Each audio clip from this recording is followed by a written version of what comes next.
I called my dad about this movie on the way home, and he said to me, "Oh man, well I would hate to play one of them in tennis. They kick our asses, huh?" And I'm like, "Yeah, nah, they would, Dad." Hello, Adam Ryan Donato. Hello, Adam Ryan Donato. Hello, Adam Ryan Donato. Hello, Adam Ryan Donato. Hello, Adam Ryan Donato. Hello, Adam Ryan Donato. Hello, Adam Ryan Donato. Hello, Adam Ryan Donato. Hello, Adam Ryan Donato. Hello, Adam Ryan Donato. Hello, Adam Ryan Donaldo. Hello, Adam Ryan Donato. Hello, Adam Ryan Donato. Hello, Adam Ryan Donato. Hello, Adam Ryan Donato. Hello, Adam Ryan Donato. Hello, Adam Ryan Donato. Hello. I am here to talk about today King Richard. This is a movie starring Will Smith and Jon Bernthal. It's about Venus and Serena Williams' father, Richard Williams, as he tries to mold his daughters into becoming the greatest tennis players to ever walk the earth. I'm a pretty big sports fan, and I don't follow tennis very much, but there is one thing that I do know. It's that the Williams sisters kick ass. It's weird watching this movie because the majority of it focuses on Venus Williams and how great she's going to be in her rise in tennis. I, as a casual sports fan, know that Serena Williams is the one that's really great. And there's actually a point in the movie where they kind of address this, and it's one of those where it's like, okay, so I'm not crazy. But they're so obnoxiously good at the sport. So much obnoxiously better than everyone else that even if you don't follow tennis, you know who Venus and Serena Williams are. These are two of the most iconic athletes of all time. So to get a movie about them is great. The movie is directed by Reynaldo Marcus Green. I have not seen any of his other movies, but I am interested in seeing what he's going to be doing going forward because I thought this was a really good movie. It's a feel-good sports movie. Richard Williams is such an enduring character. Everyone's constantly beating him down. He's just keeps pushing. He keeps doing what he thinks is right. A lot of the things I feel like he's justified in, but I do get that perspective where they're like, oh, well, here's a little bit hard on him, and I think he's being a little bit foolish and cocky and egotistical. But you are with him the entire way, and part of that is because Will Smith does such a fantastic job. He is electric in this movie. He is funny. He is heartfelt. He's dripping in charisma, and obviously it's Will Smith. I had a buddy who was complaining about the fact that this movie's about Richard Williams and not about Venus and Serena Williams, but it's very clear after watching the movie that Will Smith is a movie star. Seeing their story through him makes a lot of sense to me just because he faced so much adversity, and they were just so amazingly great that they just kind of rose to the top. Obviously, I'm sure that they faced adversity themselves, but it's very clear through Richard Williams' story that this trek to getting there and the whole shtick of he had a plan for them growing up and everything, and the fact that he molded two of the greatest athletes to ever walk the earth. How? So the story of this man, I think, is a valid one to tell. I'm sure that there'll be movies later on about Serena and Venus Williams, just like how there's going to be movies about Bill Belichick, even though there's going to be movies about Tom Brady. Do I think Will Smith is going to garner serious awards contention for this movie? It's kind of hard to ask that question because it is November and it's not December or January, which is when a lot of those movies come out, because that's when, they come out in 2 theaters in December and then they release wide at the end of January, right before Oscar season. As of right now, I think Will Smith does have one of my more favorite lead performances of the year. I think we got a long ways to go, even though this is the second to last month of the year, but still, I'm not ready to sit here and crown him as one of my 5 nominees, but I could definitely see it happening just because if this movie does take over by storm, and it is such a feel-good story and the themes are there, it's about things, it's really well done, it's an enjoyable movie, I think it has a legitimate award shot. I don't think it's going to win Best Picture, and I don't see Will Smith getting Best Lead Actor either. One of the standouts for me was Jon Bernthal. Usually he kind of plays this like douchebaggy kind of guy, and I saw a lot of humanity in him here. Just seeing how much he cares about these girls and how frustrated he is having to deal with Will Smith's character of Richard Williams. It was very entertaining to watch him try to juggle all those feelings and handle the situation with such fragility. I really enjoyed him in this movie. He was certainly one of my favorite parts. Shout out to, I'm going to mispronounce this and I apologize, Sanaya Sidney and Demi Singleton. They played Venus Williams and Serena Williams respectively, and I think they did a fantastic job. Especially with Sydney's character of Venus, I really thought that she really brought some really genuine emotion in there. Another standout for me was Anjanae Ellis. She plays the wife of Richard Williams, Brandy Williams, and she was fantastic. There was a scene in the movie that she completely stole from Will Smith. I mean, it was her scene, but still, it really took me aback, especially since I heard all this buzz about Will Smith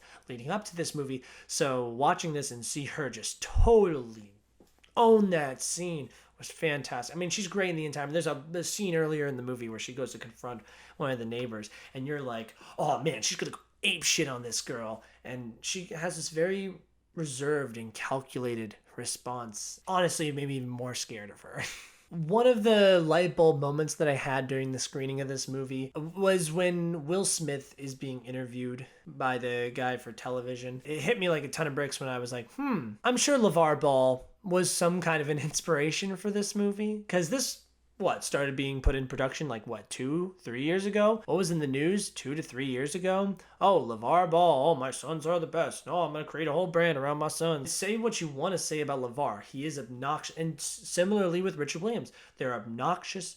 They are extremely driven. They're stubborn. They are borderline crazy. The things that they say is insane. The amount of confidence and ego that these men have can be frustrating to people at times. But the thing that you cannot deny is look what their kids are. You can say a lot of things about them. You can't say they're a bad parent. Look where their kids are. Look at what position they put their kids in to succeed. We are what grows beyond us. Their kids are super successful athletes, and they're not dummies either. They're very smart. I really admired Richard Williams in this movie, especially because his focus on family, education, and religion, and just really making sure that his kids grow up to not flame out from being successful too early. And like I said, it's a very feel-good movie. My biggest issue with this movie, if I had to find one, now I know that this is a true story, that this is real people and this actually happened, and I get that, but thematically the third act did not work for me in the way that the first and second acts did. The movie's written by Zach Balon. His number one credit is art department for side effects. He's going to be writing Creed 3. The third act, we're building up to this first tournament that she's going to be doing because she stops doing juniors for years, and when she finally gets back into the game, she faces the number one girl in all of tennis, it seems to be. Spoilers, by the way. She's doing really well at first. I think she wins the first third of the game. That's another thing I noticed. Is how much I didn't know about tennis. Is I thought it was 0, 15, 30, 40. Oh, gosh. 0, 15, 30, 40, 45 is game. I don't really know. I played Wii tennis, but this goes on for so long, and it turns out the whole entire thing was 2 hours, and I'm like, whoa. And it's kind of funny watching sports and movies because it's like, oh, is that how real people would swing? Oh, is that actually how someone would lose a point? I can't be the judge of that. I played very little tennis in my life. Even though I do love tennis, I have a racket. She eventually loses the match. And there's a part right after she's doing really well where the girl goes into the locker room, goes to the bathroom, and she's taking her time, she's tying her shoes, and they're like, oh, she's icing her. This is a term I know from football because they're icing the kicker. Oh, they call a timeout right before the kicker's about to kick the ball. Personally, I don't believe in icing. I'm sorry, but I really don't. I get it. You want to get in their head. You want to give them more time. You want to make this moment last even longer. I don't buy it. Because of this, she eventually loses the match. Halfway through the match, for some reason, Richard Williams, the first half is in this little hallway, not even in the stadium, watching her play live. He's watching it on a tiny little TV next to a security guard for some reason. He decides to go in about halfway through the game and sits and watches her and doesn't do anything, doesn't change it. Nothing changes here. She eventually loses the match. She's very upset about it. She's crying about it. Williams like, hey, you're a champion. You still did great. And it's kind of like this Rocky moment of yeah, you lost, but you're here, and that's a victory. You're a champion for being here. You are a success. You have not played anybody in 3 years, and you just took the number one girl toe to toe. Great job. That's a victory. Yes, it's a great theme and whatnot. I'm sure in real life she actually lost that game. Then she walks out outside, and there's a whole line of people that are excited, and they're like, oh my gosh, can I have your autograph and whatever, and she's signing tennis balls and whatever, which I imagine would be very hard to sign a tennis ball. The third act just didn't hit me as hard as the first two did. I found myself much more emotional in the first two than I did in the third, just because, oh, I hope she wins, and I do, I hope she wins the match, but the main character is Richard Williams. To see Richard Williams so detached from what's going on in the climax and have zero impact whatsoever, like, he's the main character. I get it. His whole entire story hinges on whether or not she wins or not, but it's not that. Like, it's not like she's not gonna play tennis anymore. Like, she's still a success. This is literally just a nitpick. I'm not saying that the movie's bad whatsoever. I think it's a really good movie. I think it's a really good time. It's a really feel-good movie. I definitely recommend this. I'm gonna go ahead and say it's a 4 out of 5. It lost me there towards the third act. It came kind of standard, but the performances are so great. It's such a feel-good, fun sports movie. And how many tennis movies do you know? This is the definitive tennis movie. Sorry, Battle for the Sexes, or Battle of the Sexes. I don't know. I didn't see it. This movie doesn't come out for a fat minute, but let me know what you guys thought about it. When you do, is there a better tennis movie? I don't know. You could generally shock me. Oh, the B movie when he is on the tennis ball. Remember the B movie? Other than that, thank you guys so much for listening to me talk about how much I love Will Smith. Please leave a like, comment, go watch my other videos. I have TikTok. Go watch my TikTok at What a Flick. Thank you guys so much, and go try at something. Go plan a thing. And